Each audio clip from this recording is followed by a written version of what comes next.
They say marrying your best friend is the dream. I thought so too, until 2 months before my wedding, I found out my soulmate wasn't just betraying me as a partner, he was stealing from me as a business partner. And instead of crying about it, I decided to play the longest, coldest game of revenge he'd never see coming. But let me start at the beginning, before the betrayal, before the wedding, before everything came crashing down. Lysander Dorian, Lys, as everyone called him, was the boy next door who somehow became the constant in my life.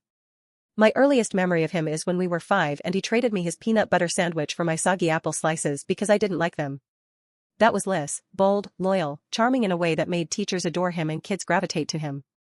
We grew up in the same neighborhood in Brentford, a sleepy town where everyone knew each other's business before you even finished living it. He'd bike to my house every morning, knock on my window with that mischievous grin, and drag me to school even when I begged for 5 more minutes of sleep. By the time we were teenagers, people had stopped calling us best friends and started using words like soulmates. At first, we laughed it off. But somewhere between late-night study sessions, football games, and shared milkshakes at Bernie's diner, I started to realize it wasn't just friendship. It was something deeper. And by the time college rolled around, Lys finally kissed me under the stars at a bonfire, and I knew, at least I thought I knew, that my forever had already been decided. After graduation, neither of us wanted the corporate world. We wanted something that was ours. Something that carried our fingerprints. That's how Harvest and Hearth was born, our cafe, bakery, and artisan shop rolled into one. We scraped together savings, took a terrifyingly large loan, and rented a little brick storefront on Maple Avenue.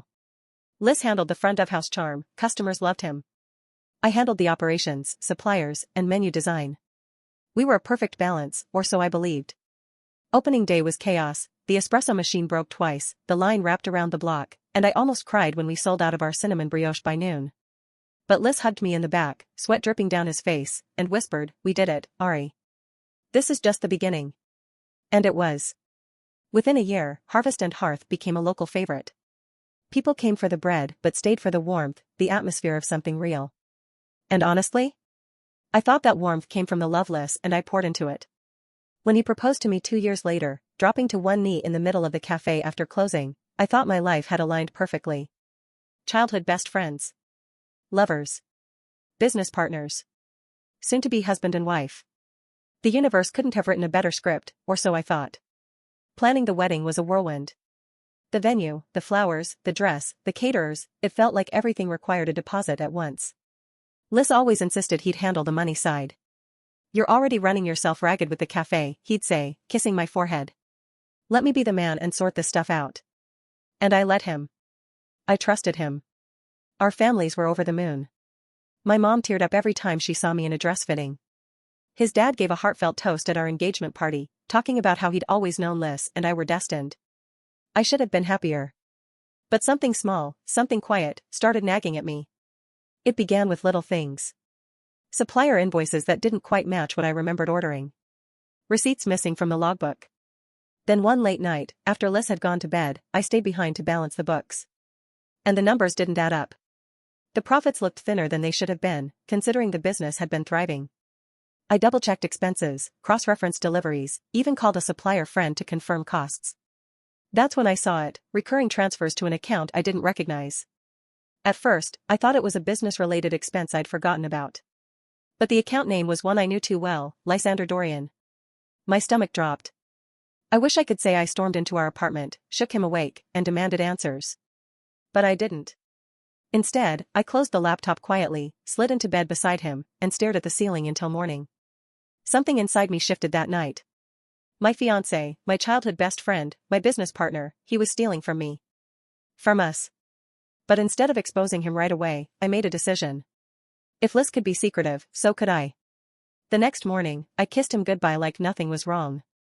I went to work with him like we were still the dream team. He laughed, he charmed customers, he called me sunshine like he always did. And I smiled back, all while a storm brewed quietly in my chest. I needed to be smart. I needed to protect myself. If he was funneling money, I had to figure out how much, how long, and how deep this betrayal ran. So I started collecting. Quietly. Patiently. Over the next few weeks, I noticed more. He started taking supplier meetings alone, always at odd hours. He brushed off questions with jokes, kissed me to distract me. When I asked about the wedding payments, he always said, handled. Handled. The word made my skin crawl. One night, after another late shift, I came home to find him transferring a large sum on his laptop. The glow of the screen lit his face, calm and confident as he clicked confirm. That was when an idea sparked.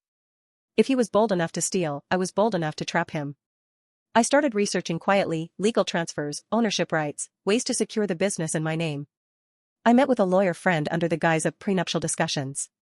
I learned that if I got Liz to sign documents willingly, acknowledging the transfer, it would be binding. But how could I make him sign without asking questions? That night, as he bragged about our perfect future, I leaned on his ego. I acted impressed, enamored, overwhelmed by his ability to handle it all. And he bought it.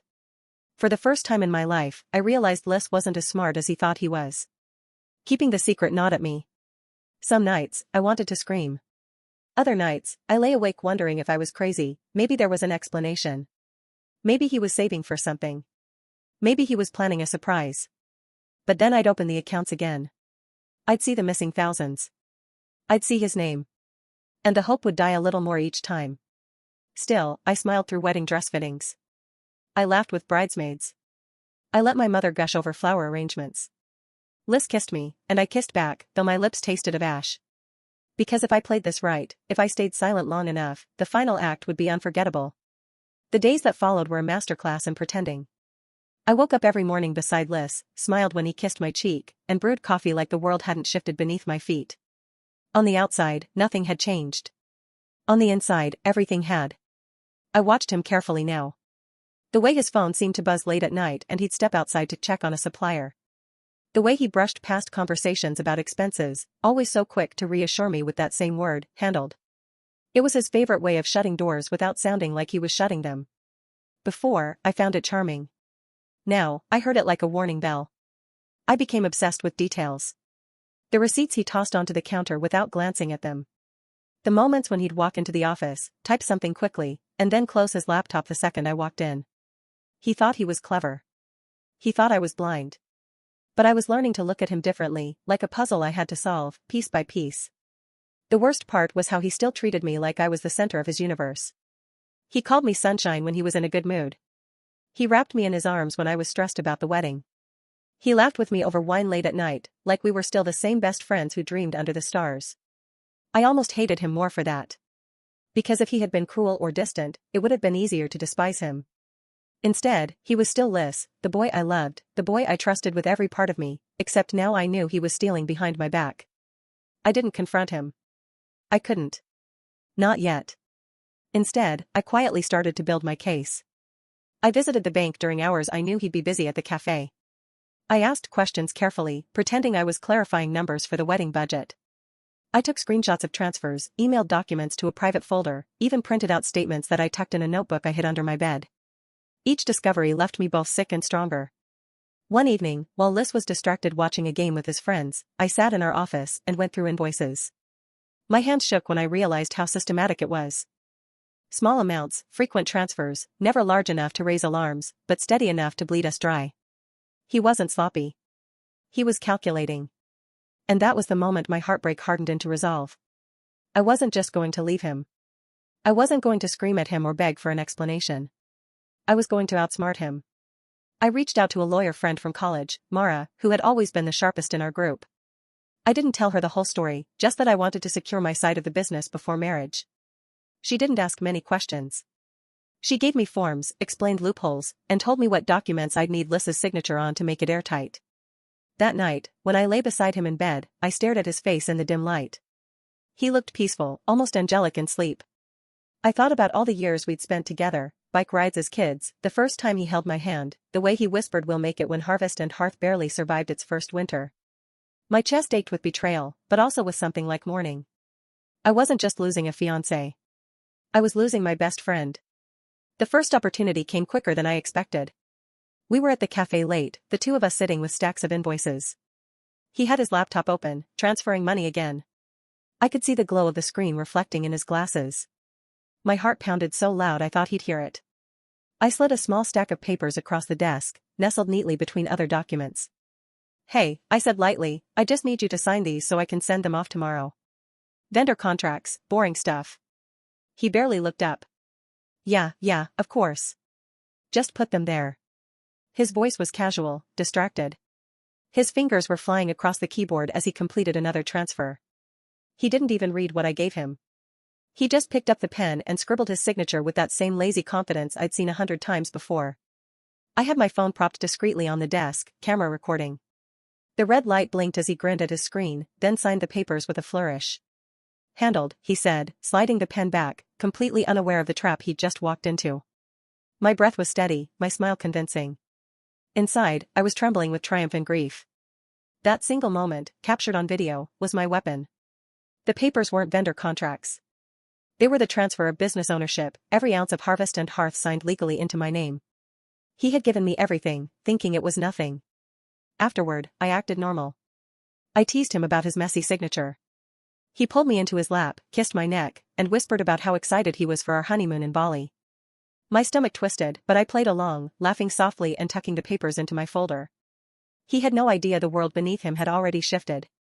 The strangest part was how easy it became to keep the secret once I had that signature. I felt powerful in a way I'd never experienced before. Each time he brushed me off with "handled," I thought to myself, "You have no idea what I've already handled." Each time he kissed me, I thought, "You're kissing the woman who owns the business you think is yours." The wedding preparations intensified. My mother fussed over dress fittings while my bridesmaids argued over flowers. Liz charmed the caterers, smoothed over hiccups, and made jokes with the groomsmen. To the outside world, we were perfect. The golden couple. Childhood sweethearts about to tie the knot. No one suspected a thing. But inside me, a clock was ticking. Every deposit, every detail, every vow rehearsal brought me closer to the moment I'd decided on. The wedding wasn't just going to be the day we promised forever. It was going to be the day I exposed him to everyone. Sometimes, late at night, I doubted myself. I'd stare at the ring on my finger, shining in the dark, and wonder if I was insane. Maybe I was being too harsh. Maybe there was an explanation I hadn't uncovered. But then I'd remember the transfers, the lies, the smug confidence when he thought he'd gotten away with it. And the doubt would fade, replaced by a steady fire in my chest. 2 months before the wedding, I sat alone in the cafe after closing, sipping coffee and staring at the empty tables. It hit me then how fragile everything had been all along. The dream we'd built together wasn't ours, it was mine. I was the one who fought suppliers, balanced books, crafted menus. Liz charmed people, yes, but charm doesn't keep a business alive. Trust does. And he had shattered that. I whispered to myself in the quiet, the espresso machine still cooling, "This place is mine." He just doesn't know it yet. The silence answered back like a promise. When Liz came in a few minutes later, smiling, asking if I wanted to grab dinner, I stood, locked the papers in the office drawer, and slipped my hand into his like nothing had changed. Because for him, nothing had. He was still living the dream. He didn't know it was about to become his nightmare. After that night when he signed the papers, everything felt different to me, though Liz never noticed. He carried on with the same easy confidence, the same casual lies, the same tender gestures that once would have made my heart ache with love. Now they only made me ache with disgust. I'd lie beside him in bed while he traced lazy circles on my arm, and I'd wonder how many thousands he'd stolen that day. The ownership papers sat tucked away in a folder, triple protected. I made copies, one with Mara, one hidden at my parents' house, and one in a safe deposit box. I guarded that document like my life depended on it. In many ways, it did. That piece of paper wasn't just ink and signatures. It was my shield, my weapon, my insurance. Still, pretending wasn't easy. There were days I wanted to throw the truth in his face, to watch his smug smile disappear as I told him I'd caught every single lie. But I knew timing mattered more than satisfaction. If I confronted him too early, he could fight back. He could twist things, play the victim, or worse, find a way to claw back what he'd already stolen. No. I couldn't just win. I had to destroy him in one blow. So I played the part of the perfect fiancé. I laughed when he cracked jokes with my bridesmaids. I leaned on his shoulder during cake tastings. I let him kiss me in front of my family and call me sunshine in that affectionate voice that used to make me melt.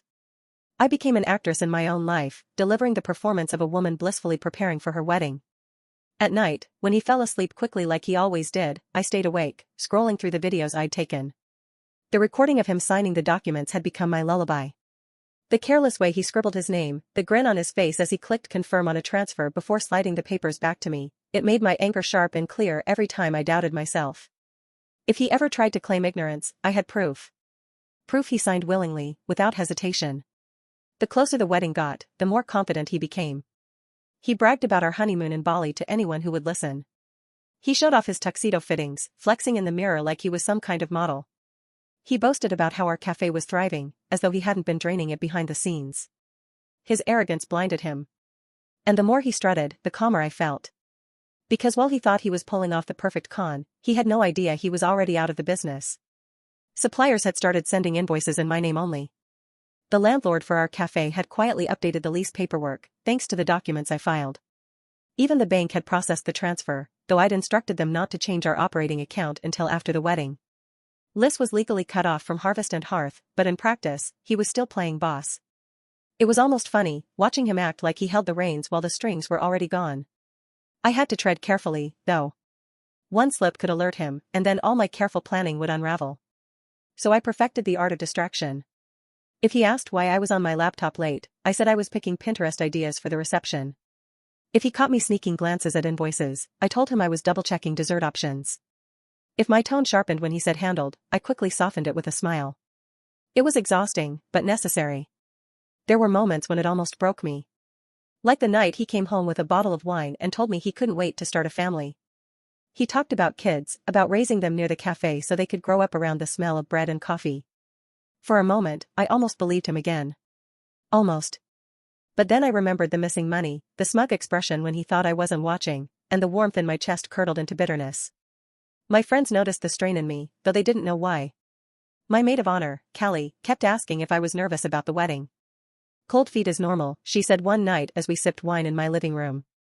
I wanted to laugh. My feet weren't cold. My blood was boiling.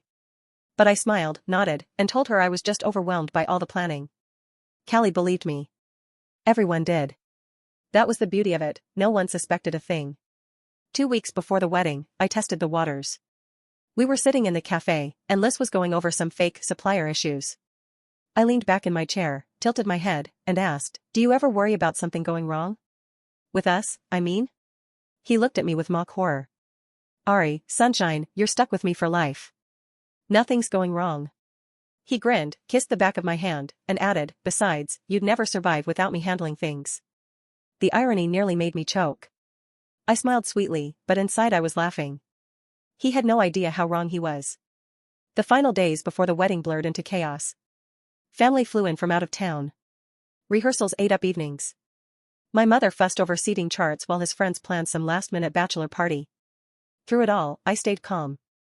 I had rehearsed my part 100 times in my head. On the wedding day, when it was my turn to speak my vows, that was when I'd strike. I imagined it over and over. The guests leaning forward, expecting words of love and devotion. Liz gazing at me with smug confidence, believing he had me wrapped around his finger. And then me pulling out the documents, showing the video, cutting him down in front of everyone he cared about. The thought of it became the only thing that kept me going. But there was still one more test. 3 nights before the wedding, he sat beside me on the couch, scrolling through his phone. I leaned against him and casually said, "Hey, Liz? You know how much I trust you, right?" He smiled without looking up. "Of course. Why?" I kissed his cheek, whispering, "Just making sure." He chuckled, set his phone down, and pulled me closer. "You worry too much, Ari. That's why you've got me." And that was the moment I knew I'd chosen the right day, the right stage. Because he believed his own lies so thoroughly that he wouldn't see the end coming until it was too late. The night before the wedding, I couldn't sleep. I sat at the desk in our apartment, the transfer documents spread out before me. The video played on my phone screen, Liz, signing, smiling, saying handled. I pressed replay again and again, as though I needed to burn it into my memory. This was my proof, my victory. Tomorrow, the world would see the truth. At dawn, I packed the documents into my wedding bag, tucked my phone into its case, and took a long, steady breath. Today, I wasn't just going to marry or not marry Lysander Dorian. I was going to expose him. And nothing would ever be the same again. The morning of the wedding was almost cruel in how beautiful it was. Sunlight spilled through the hotel window in golden sheets, the air smelled faintly of roses from the arrangements being delivered downstairs, and my bridesmaids buzzed around me like bees, fussing over hairpins and lipstick. To anyone else, it was the perfect start to the perfect day. To me, it was the beginning of the end. Callie, my maid of honor, kept squealing every time she looked at me. "Ari, you look like a goddess," she whispered, adjusting the lace at my shoulder. I smiled back, even laughed, but my chest felt like it was caged in steel. The dress, the veil, the flowers, none of it mattered. What mattered was tucked safely in the satin clutch on the vanity, the documents and the video ready to play at the right moment. As the hours ticked down, I moved through the motions like a dreamer half asleep. The photographers posed me, my father blinked back tears as he practiced walking me down the aisle, my bridesmaids toasted with champagne. Everyone thought they were witnessing the happiest day of my life. I let them. It would make the reveal that much sharper. When the ceremony began, I caught sight of Liss waiting at the altar. He looked devastatingly handsome in his tuxedo, smiling that easy, confident smile that had charmed me since we were kids. For a heartbeat, I faltered. I remembered bike rides in summer heat, late-night bonfires, his lips on mine under the stars. My stomach twisted with grief for what we used to be. But then I remembered the missing money. The smug handled. The signatures. And the grief hardened into resolve. My father kissed my cheek, placed my hand in Liss's, and I felt the warmth of his palm against mine. He leaned in, whispering, "You're stunning, sunshine." My lips curved, but it wasn't joy that moved them. It was the cruel irony of what he was about to face. The officiant spoke, but I barely heard the words. Vows, love, forever. They washed over me like meaningless noise. My heart pounded in my ears, louder with every passing second. Finally, it was time. Lysander, the officiant said, "Please share your vows." He took a breath, eyes glistening with what looked like genuine emotion. "Ari," he began, his voice trembling slightly. "I've loved you since we were kids. I knew before I even understood what love was that you'd be my forever. You're my partner, my sunshine, the reason our dreams came true. I promise to cherish you, to protect you, to be the man you deserve every single day." Gasps and sighs filled the room. Guests dabbed at their eyes. He smiled at me, the picture of sincerity. If I hadn't known the truth, I might have wept. Instead, I thought of every dollar he siphoned, every lie he told, and I felt a cold, steady rage. The officiant turned to me. "Ariana, your vows, please." The room fell silent. I held his hands, looked straight into his eyes, and let my voice ring clear. "Lysander, you're right. We have known each other since we were kids. And I thought that meant safety, trust, and loyalty. I thought building a life with you meant building a future together. But 2 months ago, I found out something else. I found out you were building a future for yourself, by stealing from me." The air shifted instantly. Whispers erupted. Liss blinked, his smile faltering. "Ari, what are you?" I cut him off. I stayed quiet. I let you think I didn't notice. But while you were transferring money behind my back, I was preparing. I had you sign documents one night, remember? You were smiling, moving money into your account, and you didn't even read what you signed. I reached into my clutch, pulling out the papers. Gasps echoed as I held them up. "These are the transfer forms for Harvest and Hearth. Our business. Signed by you. In your handwriting. And just in case you tried to deny it, I tapped my phone screen." The video played, projected onto the reception screen behind us. Liss's own face lit up, smiling, signing, saying handled. The room erupted. Some guests gasped, others covered their mouths, and a few actually clapped in shock. Liss's face drained of color. He stammered, reaching for me, "Ari, no, this isn't what it looks like." "Oh, it's exactly what it looks like," I said, pulling my hands from his. My voice didn't shake, it rang like steel. "I'm not marrying a thief. Today isn't the day I promise myself to you. Today is the day I free myself from you. And you are officially locked out of the business you tried to steal." I dropped the papers at his feet. They scattered across the aisle like confetti from hell. The officiant stood frozen. The crowd erupted into chaos. My mother's hand flew to her mouth. His groomsmen looked horrified. Callie's eyes burned with fire as she whispered, "Hell yes." Liss bent down, scrambling to gather the papers, but his hands shook. He looked up at me, desperation replacing arrogance. "Ari, please, don't do this here. We can talk. We can fix this." "There's nothing to fix," I said coldly. "The vows you spoke today? They meant nothing. But mine will. I vow never to let you take from me again. Not my business. Not my future. Not my life." I turned, lifted my skirts, and walked down the aisle alone. Behind me, voices rose in a storm, shocked whispers, angry murmurs, even a few cheers. I didn't look back. Not once. Outside, the sunlight hit me full in the face, blinding and warm. For the first time in weeks, I breathed freely. The dress was heavy, the veil tugged at my hair, but I'd never felt lighter. Inside that church, Liss was crumbling under the weight of his own lies.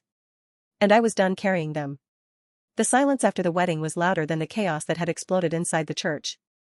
I remembered the way the doors slammed shut behind me, the muffled gasps and voices inside, the flutter of my veil as the breeze caught it.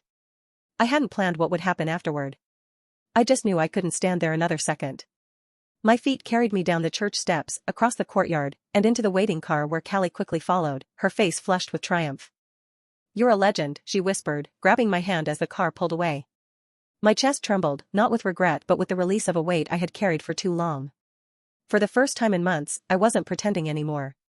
By the time the sun set that night, my phone was a battlefield. Dozens of missed calls from Liz, frantic texts, long voice notes where his voice cracked and broke.